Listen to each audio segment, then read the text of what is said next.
Welcome to Sweet Life Beat Life. We hope this video helps. Start by uploading your data file to Matlab Online using Upload. Use data, CSV or data. XLSX file names to follow examples. Drag and drop the file into the Matlab Drive panel to sync it with your online workspace. After sync, open the current folder browser and locate the file you uploaded. Click the file and choose Import Data to preview variables.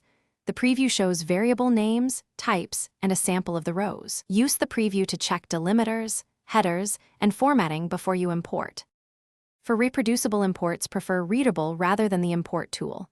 Call Detect Import Options, Data, CSV, to inspect column types and variable names. Use ops equals Detect Import Options and then modify ops. Variable types to force correct types. Pass options into Readable by calling Readable Data. CSV, ops, use the preserve variable names, true option to keep exact column names. For numeric-only imports, use read matrix, data. CSV, to get a numeric array when files are too large for memory use data store to process chunks sequentially.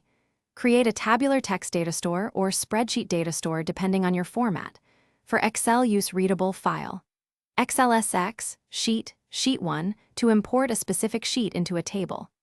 Use ops equals detect import options to set data range, variable names, and types before importing. For repeated large imports, combine data store with tall arrays for parallel-friendly processing.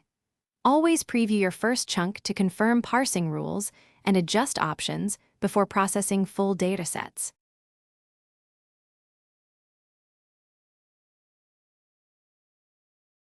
Thanks for watching.